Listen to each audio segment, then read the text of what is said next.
안녕하세요 여러분, 세상돌아보기입니다. 예, 오늘은 24년 4월 9일이고 화요일이죠. 선거를 오늘 밤 자고 나면 내일은 선거날이죠. 예.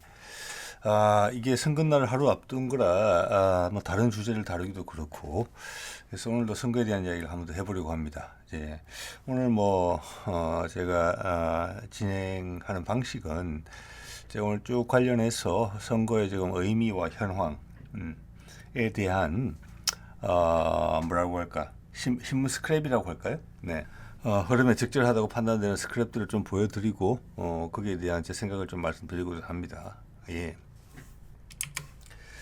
자, 이게 이 선거인의 의미, 제가 이제 제목을 저렇게 뽑은 것은, 지금 이제 이번 이제 선거 때문에 제가 이 시사 관련된 내용들을 많이 보게 됐습니다. 그래서 주요 언론들은 제가 보지 않기 때문에 저한테 AI가 제공하지 않지만 그 외에 많은 많은 이제 시사를 다루는 또는 정치를 다루는 그런 채널들이 있다는 것을 알게 됐습니다. 예.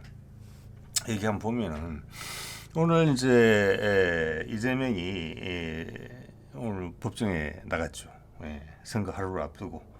그래서 뭐 여러 가지 사정을 이야기했지만 받아들여지지 않은 것으로 돼 있고, 제가 알기로는 형평성의 문제를 재판부에서 이야기를 했다고 하는데, 저 위에 보면 장진석 옛날에 노무현 명예훼손, 그리고 또 나경원의 국회 선진화법 위반 그 빠루 손에 들고 있는 저거 보이시죠? 저것도 판결을 지금 몇 년째 안 하고 있는 것이죠. 자, 저럴 때는 저런 입장을 다 봐줬고, 그러면 법원이 이야기하는 형평성이라는 게 예. 자, 그러면 사법부까지 이거에 지금 흔들리고 있다, 크게. 이렇게밖에는 판단할 수 없는 거잖아요. 예. 그럼 과연 이것이 국민의힘에서 생각하는 대로 그를 법정에 세워서 이재명은 곧 감방에 갈 것이다, 범죄자다. 예. 이런 거가 어필이 돼서 본인들의 득표율에 도움이 되는 그런 상황은 지금 아닌 것 같거든요. 예. 자, 사법부는 그런 압박을 받았으니까 그렇게 한 것인데, 뭐 그렇게 해달라면서 그렇게 해줬어. 그랬는데 결과적으로 봤으면, 제가 봤을 때 국민의힘 입장에서는 좀 말리고 싶었을 것이다. 그런데 일이 그렇게 진행될 수는 없었겠죠. 저는 오히려 손해라고 봅니다. 예. 자, 이런 것을 보면서 우리 국민들이 느끼는 자괴감이라는 것이 있죠. 우리가 어떻게 하다 우리나라가 이런 나라가 된다라는 부분, 어제도 좀 말씀드렸습니다만은, 이제 떨어질 때는 날개가 없이 떨어지는구나. 과거 우리가 생각해왔던 기본적인 것들은 어느 대통령이 들어오더라도 지켜줄 줄 알았는데, 그렇게 나라가 업그레이드 된 줄 알았는데, 확실히 인간이 하는 것들이라는 것이 그런 것이다. 예. 이런 것을 새삼 느끼면서 우리 스스로 되게 자존심이 상했다. 예. 그게 이 선거를 가장 잘 설명하는 내용인 것 같아요. 여러 가지 윤석열 김건희의 여러 가지 사건들, 개인적인 비리들, 의혹들, 그리고 정책적인 선택들, 그리고 전체적으로 해이해진 어떤 기강, 예, 꽉 조여졌던 나사들이 여러 개가 동시에 풀리면서 막 흔들리고 들그덕거리고 부품이 분리될 것 같은 그런 좀 느낌이잖아요. 그거를 어떻게 우리 유권자 입장에서 설명할 것인가? 우리 자존감을 훼손했다. 우리가 그 쌓아 올라왔다는 데 대해서 우리가 자부심을 가지고 있었구나라는 것을 동시에 느끼게 해주는 묘한 느낌이에요. 자, 이래서 지금 뭐 70%의 선거, 지금 어차피 사전 선거율이 상당히 높잖아요, 투표율이. 그래서 제가 보기에도 70%를 넘을 걸로 보는 예상들이 많이 있는데, 저도 그렇게 생각을 하고, 지금 보면은 몇몇에서는 진영 논리로 나눠져 있어서 투표를 해야 되고 방심하지 말고 이런 기술적인 이야기들이 여기저기서 많이 비춰지는데, 그렇게 해가지고 조회수가 몇십만 명이 나온다 하더라도 실제 파급 효과는 얼마나 되겠는가? 이미 큰 그림은 결정돼 있다. 네, 많은 사람들이 노력을 한다는 것은 되게 가상한 일이지만 지금 투표율은 이미 결정돼 있다. 그 얼마나 많은 사람들이 투표에 임할 것인가라는 분위기는 우리가 자존감이 얼마나 많이 훼손됐느냐. 이것이 가장 큰 설명인 것 같아요. 좌파니 우파니 중도파 이런 게 아니고 그겁니다. 그래서 저는 오히려 여기서 이제 새로운 어떤 희망의 싹을 강하게 보기도 해요. 이런 어쨌든 새로운 논법들이 등장하는 것이 보이거든요. 그래서 이제 세상 돌아보기 채널에서 이야기해오던 것과 맥이 닿아서 이런 것이 넓어지고 있구나. 이번 기회를 우리가 잘 넘기면은 우리가 어떤 새로운 거 더 이상 수십 년째 뭐 몇십 년째 모르겠습니다. 100년이 넘었는지도 좌우파 그런 경쟁 구도.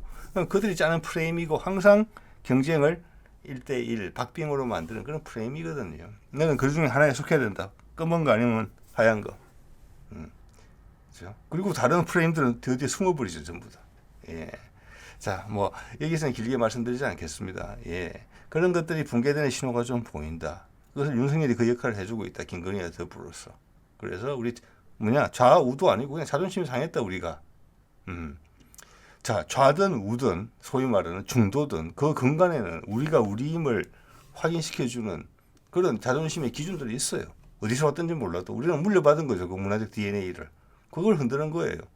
그게 흔들리면 우리가 좌든 우든 그건 그 다음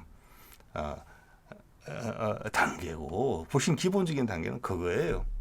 그거로 지금 정리가 잘 될 수 있을 것 같아요. 그래서 이미 그런 훼손된 자존감에 기인한 투표율이 내일 나올 것이다. 예. 자, 어제도 말씀드렸지만 그 투표율이 높으면 높을수록 국민의힘한테는 불리할 것이다. 예. 저 기존의 좌우 프레임이 깨진다는 거죠.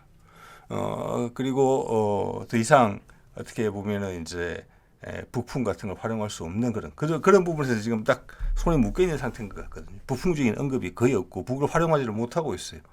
예, 그들이 왜 그걸 활용하고 싶지 않겠습니까? 선거에 이렇게 구석에 몰렸는데. 자, 이 기사를 보면, 기사 제목을 보면서 제가 그런 생각을 했고요. 예. 자, 그 다음 한번 볼까요? 그러면서 동시에 이런 일을 한단 말이죠.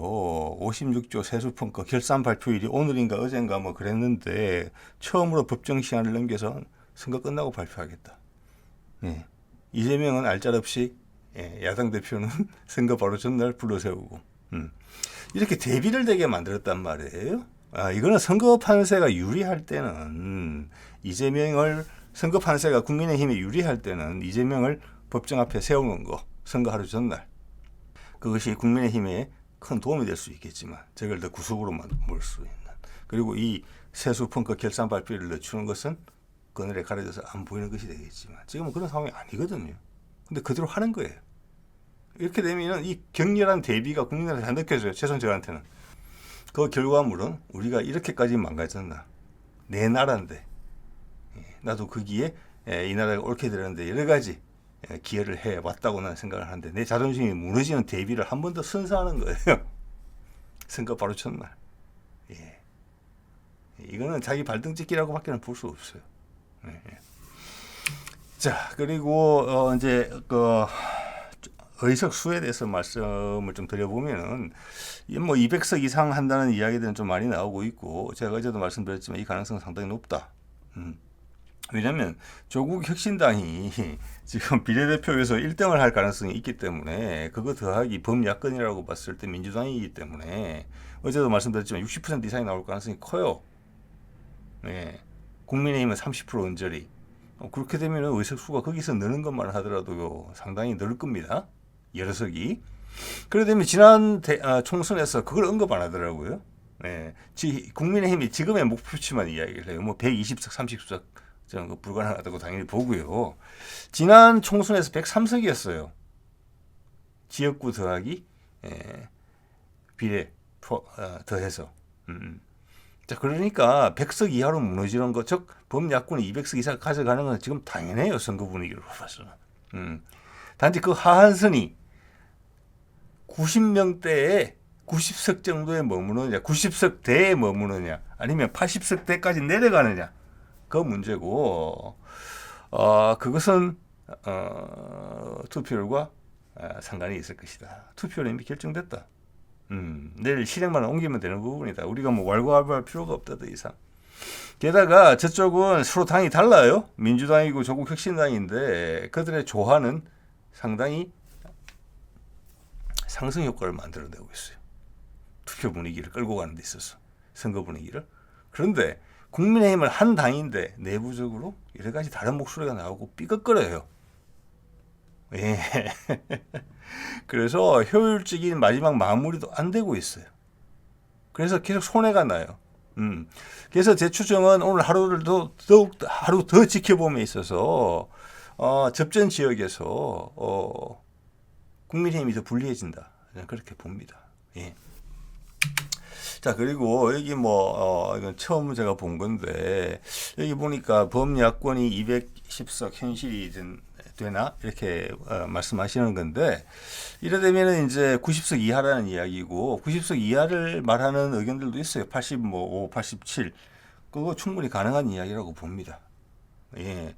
그래서 최근 며칠을 과연 잘 활용했는지, 특히 오늘 같은 경우는 오늘 어제를 봤을 때, 제가 봐서 국민의힘은 지금 봤을 때 선거판에 끌고 가는 결정을 지금 한동훈이 하고 있는데, 지난 며칠 전에 있었던 그 사전 투표율에 상당히 놀래서 경황이 없다. 예. 그래서 그의 지도력이 좀 실종됐다. 그의 말이 지금 왔다 갔다 하고 있고, 그의 중진들의 이야기는 또 다르다. 각자 도생이다. 예, 지금 이런 분위기예요. 예, 그런 분위기가 분명히 느껴지거든요. 그래서 210석이라는 게 과언이 아니다. 맞죠? 뭐 당연히 지난번에도 180 몇 석이었으니까 그게 비례대표 몇 개 더 하고 거기서 몇 석을 더 따내면 부산 경남 PK라고 하죠, 소위. 예, 거기서 지금 약진하고 있기 때문에 여러 석 건져 올리면 바로 210석 되는 거예요. 예. 자, 그래서 저는 많이 동의가 되고, 제가 굳이 요 슬라이드를 하나 넣고 싶었던 이유는, 이 이제 왼쪽 인물이 메디치 미디어의 김현종 대표라는 사람인데, 이 사람이 선거판을 분석하는 데 있어가지고, 다른 데는 그런 거 아주 많습니다. 흐르고 넘쳐요. 좌파, 우파, 중도파.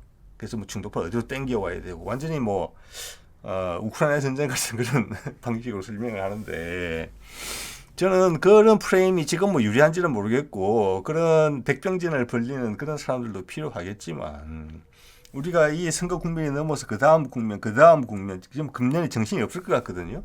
거기에 다 적용할 수 있는 프레임이 아니에요. 사람들이 자꾸 보다 보면 사람들이 거기에 말려요. 예. 여기서 이런 상황이 이제 듣도 보도 못한 상황들이 닥칠 거란 말이에요. 동북아 정세가 휘몰아치면서, 그러면 좌파는 어떻게 하고 우파는 어떻게 하냐. 좌파, 우파 기준이 뭔데요? 전 세계의 보편적인 기준대로 우리가 나눠져 있습니까? 친일파는 뭐예요? 친일파는 보수파입니까? 그건 아니잖아요. 예. 그래서 그런 것은 말이 안 되는 말장난에 불과한 것이고, 그런 것이 붕괴되는 큰 신호가 보였다. 그래서 이게 이제 김현종 메디치 미디어 대표가 이제 선거 판세를 분석하는 데 있어서 당연히 210석을 이야기했기 때문에 기존 윤석열 정부의 패착에 대한 이야기를 당연히 했겠죠. 그 핵심이 좌우 이야기를 전혀 하지 않았습니다. 우리가 가지고 있는 우리의 도덕적 기준, 그 어디에도 정의되어 있지 않은, 당연히 좌우 프레임에는 전혀 들어있지도 않는, 우리나라 사람이라면 우리가 가지고 있는 문화적 DNA 속에서 나오는 그런 적절함, 윤석열이 말했던 공정과 상식에 대한 이야기, 인간 사이의 도리, 예, 사람이 사람을 대하는 방식이죠. 즉 제가 채널에서 이야기하는, 저는 우리파라고 말씀을 드렸는데, 좌파냐 우파냐, 나는 우리파다. 그 우리파임을, 우리의 그 테두리를, 우리라는 것의 테두리를 치는 그 기준, 누구도 정의하지 않지만, 그런 게 새로운 철학의 뿌리가 되리라고 봅니다. 좌우파 논쟁이 끝난 다음에. 그렇지만 우리 마음속에 다 알고 있는 그 기준으로 분석을 했어요. 다 설명이 돼요. 그 핵심은 뭐냐? 자존감이다. 우리를 우리로 만드는 그 기준을 너희들이 많이 무너뜨렸다. 그리고 그 기준을 우리가 새로 이렇게 세우기 위해서 우리가 많은 노력을 기울였는데 그걸 훼손했다. 절망감이 들고 되게 불안하다. 나라가 망할까봐. 이거죠. 자, 그래서 정치권에도 그런 것을 같이 손뼉을 치주는 분위기가 나온다. 그러면서 선거를 이긴다. 큰 폭으로. 그러면 우리는 전혀 다른 정치를 하게 될 것이다. 국민적 정서와 정치가 한 몸이 되는 상당히 튼튼한 그런 나라가 될 수 있다. 세계 어느 나라도 경험하지 못하는. 즉 우리가 이것을 해낸다면 이거는 우리가 새로운 정치 철학을 만드는 것이다. 새로운 시대의 이정표를 우리가 찍어주는 것이다. 이렇게 볼 수도 있어요. 저는 감히 그럴 수 있다고 봅니다. 한류의 정치적 한류화예요. 그 다음 이제 철학적 한류화로 넘어갈 수도 있다. 이렇게 본다는 겁니다. 그래서 이게 상당히 눈길이 갔고요. 김현종 이 대표가 지금 정치 이제 선거판을 설명하는 데 있어서 좌우를 전혀 언급하지 않고 설명을 해내는 그 부분에 있어서 저는 동감이 됐습니다. 네. 그리고 기술적인 부분에서는 김어준의 이야기가 여기 있는데 여기 보면은 이제 국민의힘이 폭망을 했다. 선거 포기, 공격, 여당은 완전히 어떻게 될 것. 자, 여기서 이 내용의 핵심은 뭐냐면 이건 좀 자극적인 이제 제목을 뽑은 건데 핵심은 뭐냐면 이런 겁니다. 제가 최근에 우리 한국 전쟁 때 그 전사를 잘 설명한 채널이 있어서 그걸 유심히 본 적이 있습니다. 군이 이제 사단 위주로 움직이잖아요. 전쟁 때 보면은 6.25 때 지더라도 소속 대대들을 잘 배치해서 전력을 한번 붙어본 다음에 분리하면 작전상 후퇴를 합니다. 피해를 최소화하면서 그리고 각 부대 간에 휴식을 주면서 로테이션도 하고 또 바쁘게 후퇴를 해야 될 일이 있으면은 예를 들어서 한 연대나 한 대대가 저거의 저지를 좀 막아주면서 다른 부대들은 후퇴를 하고 그 부대들이 또 방어선을 구축을 하면은 앞서 막아주고 있던 부대는 다시 뒤로 가서 휴식을 취하면서 다시 준비를 이 로테이션을 돌고 그러면서 나의 소모를 최소화하는 거죠. 전황이 나한테 유리해질 때까지. 자, 이런 거를 이제 하는 것인데 지금의 국민의힘의 최근 며칠간의 행보 그게 더 심해지고 있다는 이야기입니다. 제 예식으로 표현을 해보자면은 그런 각 소부대 간에 소속 부대 간에 통신망이 마비된 것처럼 행동한다 이거죠. 네. 한쪽에서 나는 이길 수 있어. 한동훈이 그런 얘기를 했다고 해요. 골든 크로스가 됐다. 즉 그 말은 우리 역전으로 바뀌었다. 그리고 양문석을 위시해서 뭐 저기 수원의 누구죠? 이대 뭐 성상납 이야기 했던 그 사람들이 이야기가 지금 민주당에 큰 타격을 주고 있어가지고 서울에서 뭐 10석 정도가 돌아왔다.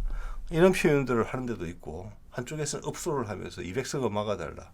어떻게 뭐 200석은 기정사실화되어 있는 거예요. 그건 그들도 알 거예요. 눈물을 호소하는 그들도.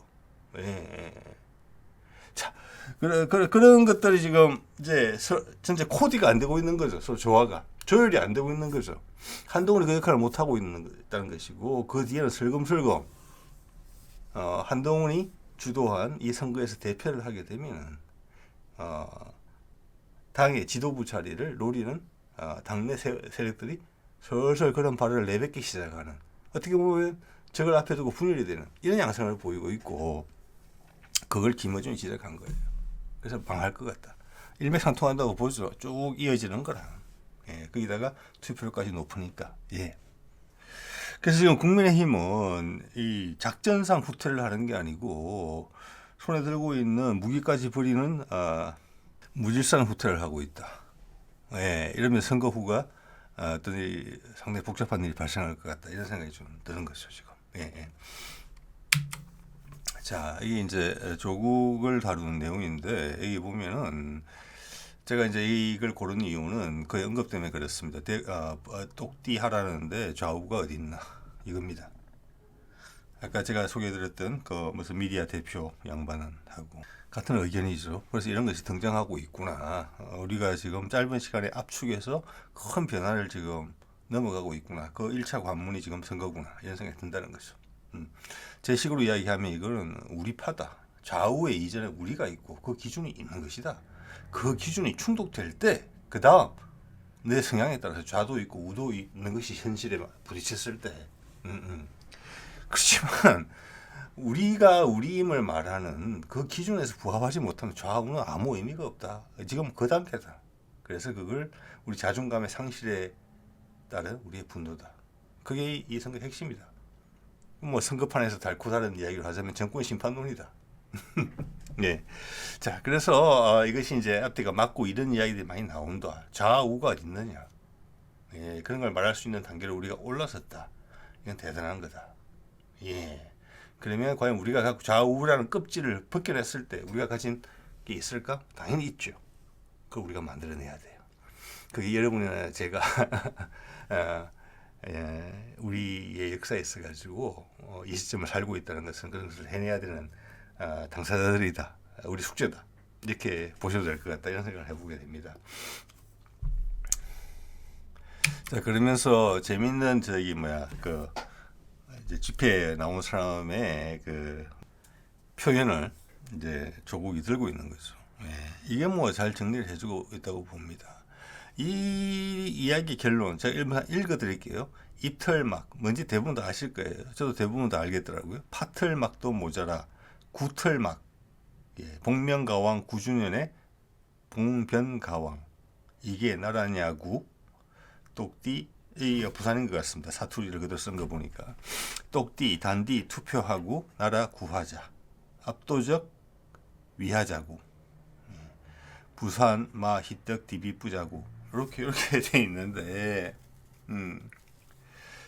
자, 여기가 오늘 제목으로 뽑은 그겁니다. 자존감의 상실을 이렇게 이걸 정리하자면 이 양반이 누군가가 들고 왔을 이 팻말에 추상적 정리를 해보자면은 자존감의 상실이라는 이야기예요. 자, 여기는 좌도 필요 없고 우도 필요 없다.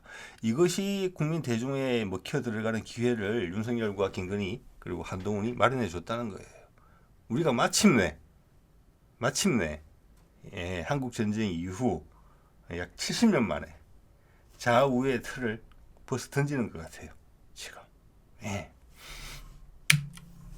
자, 그리고 이게 정규제라는 논술을 위한 약간 소위 말하는 이제 보수파라고 불리는데 그것도 이미 낡은 느낌이 나야 돼요. 이제 낡은 느낌 나거든요. 보수라고 이야기했을 때 제가 다르게 정의할 방법이 없어서 그런데 처음에 이제 뭐 박근혜랑 친했던 것 같고 윤석열 정부 등장에서도 그 편에 있었고 그렇지만 좀 소원해지다가 지금 관계가 좀 벌어져 있는 그런 단계에 있다고 이야기를 하더라고요.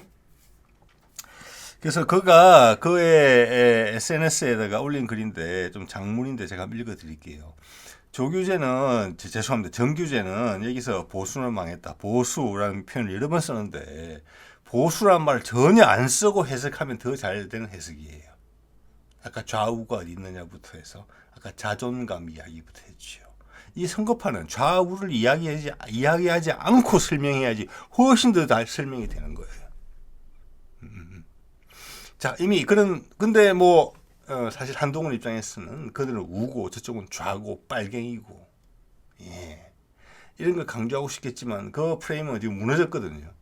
조규제 이야기에도 그래요. 그가 보수란 말을 여러 번 쓰고 있는데 그 말을 전혀 안 써도 괜찮아요. 그리고 그의 말이 훨씬 더 설득력이 있습니다. 보수란 말을 빼면은 제가 한번 읽어볼게요. 보수는 망했다. 맞다. 보수는 저질이다. 왜 보수를 다 긁고 넘으십니까? 윤석열이 저지라는 이야기예요. 2년 전으로 거슬러 가야 된다. 당시 윤석열 후보를 선택했던 일 잘못된 것이었다. 그런데 보수는 망했다? 보수는 저질이다? 아니죠. 보수자가 들어가면 안 맞는 거죠. 정의와 공정 따위의 타이틀을 달았지만 그것은 전두환이 정의사회를 내건 것이나 진배 없는 위선의 장명이었다. 조국은 아마도 김태호의 장난질과 윤석열 총장의 질투에 의해 이딴 폭로를 당했다고 여기는 모양이다. 그래서 탄핵 아니면 한동훈 특검부터 로 기세를 잡았다. 당신들도 틀어보자. 너희들은 더 잘할 것이라는 공세를 노고라 했다. 어떤 내용이 핵심적인 내용이지는 아시겠죠? 제가 잘 이해 못하는 내용도 있어요. 그렇지만 핵심은 이겁니다. 이게 보수란 말을 쓰면은 오히려 독해가 안 된다. 정규제가 전달하고자 하는 내용이 안 된다. 그는 굳이 과거의 껍질인 보수라는 껍질을 잊고 싶어하고 자기가 그걸 대변한다는 이야기를 하고 싶다. 그게 없으면 난 기댈 데가 없다. 이런 느낌을 주거든요. 자, 쭉 좀 계속 볼게요. 하나는 지저분한 자범이고 다른 한 명은 엄중한 국사범일 수도 있다. 누가 누구를 말하는지 모르겠습니다. 판사 14명의 사법농단으로 엮었던 사건은 이거는 이제 박근혜 탄핵인 것 같아요. 심각한 윤회 국정농단이다. 사화요, 업무요, 조작이다. 그가 박근혜랑 가깝다는 것을 알 수가 있습니다. 즉 나는 보수지만은 진짜 보수라서 박근혜와 한편에 있다. 박근혜가 진짜 보수의 적통이다. 윤석열은 가짜 보수다. 이런 이야기를 하는 건데 그렇게 되면 보수가 갈라치기를 몇 개나 해야 되겠습니까? 또 그의 입장에서 보면 김대중은 또 어떤 진보고 또는 좌파고 노무현은 어떤 진보고 어떤 좌파고 계보를 그려야 돼요. 문재인은 그러면 이재명은? 그러면 조국은? 응?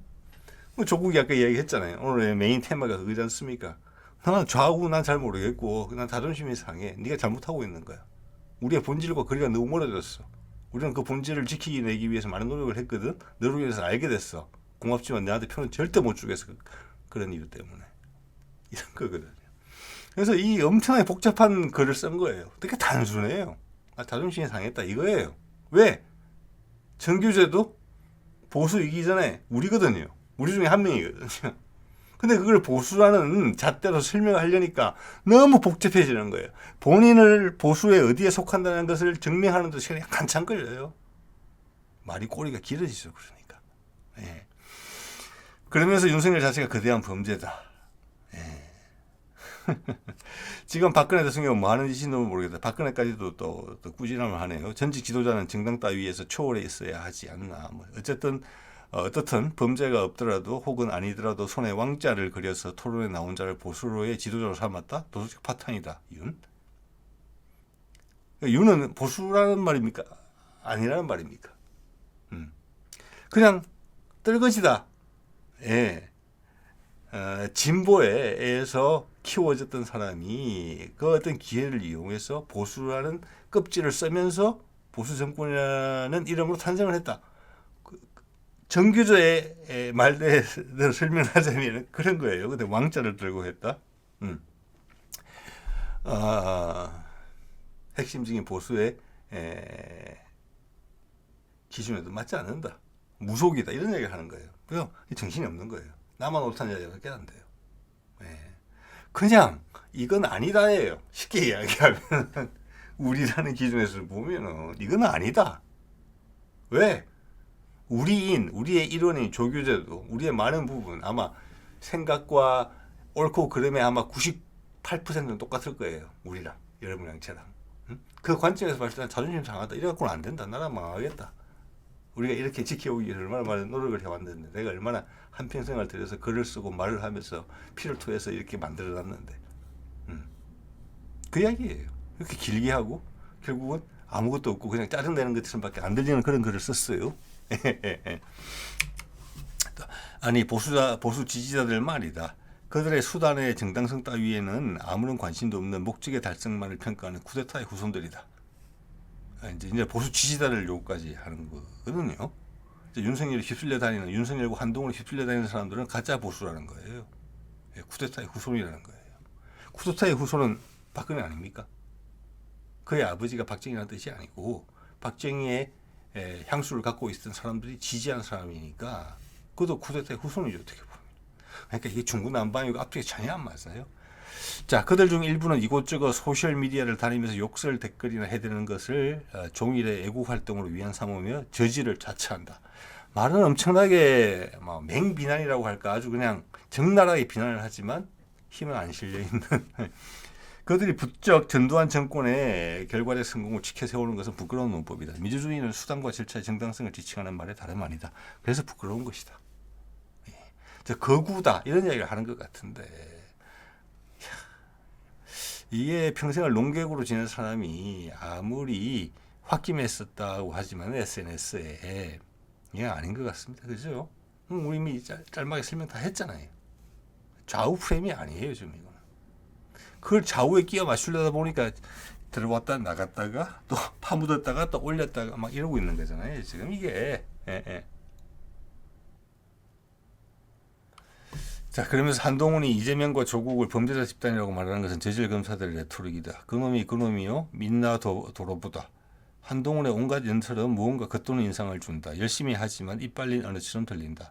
국힘당의 정규 선거복장이 아니라 탤런트처럼 매일 날씬하게 차려입는 것도 또 무슨 장난질인지 모르겠다. 윤석열도 경찰 한 명을 거느리고 한동훈도 경찰 한 명을 부하로 거느리고 있다. 참 이 사람들 정치를 하는지 계급놀이 하는지 궁금할 지경이다. 그런 정당을 용인하는 보수 집단이다. 이런 퇴행이 없다. 이재명이나 조국만도 못하다. 조선일보는 정치와 언론이 결탁하는 끝판왕을 이번에 잘 보여주었다. 권한 유착이 이런 지경도 없다. 뽕짝의 화려한 부활은 이런 저간의 복고 풍조에 너무도 잘 어울린다. 그러니 국민들의 주파수와는 너무 멀리 달아났다. 보수는 망했다. 맞다. 인정한다. 보수는 그렇게 부끄러운 집단일 뿐이다. 참. 예, 이게 무슨 말인지 모르겠습니다. 여기서 진보라는 표현을 한 번도 안 썼는데 지금 봐서는 한동훈과 윤석열이 이끄는 국민의힘이 선거에서 지더라도 아무 할 말이 없다. 보수는 사라지게 될 것이다. 굳이 해석을 하자면 그런 거예요. 예. 근데 이 말을 이렇게 되게 어렵게 할 필요가 어디 있겠습니까? 예. 경찰을 부하로 거느리고 있다는 것은 아까 뭐 재판부의 재판 기일 선정이나 어떻게 유리하게 작동하는 검찰과 경찰의 어떤 행태를 이야기하고 있다고 있는 게 아닌가라고 짐작은 되긴데요. 조선일보 요까지 하면서 이것은 어떻게 보면은 이번에 보수가 붕괴될 것이다. 예. 그래서 그는 이번 선거가 대박으로 국민의힘에 불리할 것이다. 근데 그가 설파한 논리는 따라가기가 상당히 힘들다. 그냥 간단하다. 우리의 기준에 안 맞다. 우리의 기준은 계속 강화되어 왔다. 그 근본은 튼튼하지만 우리 조상들이 우리한테 심어준 것, 그들의 수많은 노고를 통해서 또는 희생을 통해서 그게 지금 살찌워지는 다음 단계로 넘어가는, 이제 뭐 다음 단계로 넘어간다는 것이 전 세계적으로 지금 세상이 갈피를 못 잡고 있잖아요. 좌우파, 미국과 러시아가 화해를 하게 되면 좌우파를 통합하는 새로운 개념이 나와야 될 거잖아요. 그때 우리가 우리의 것을 내보내면 되는 거거든요. 그런 과정을 장황하게 설명하고 있다.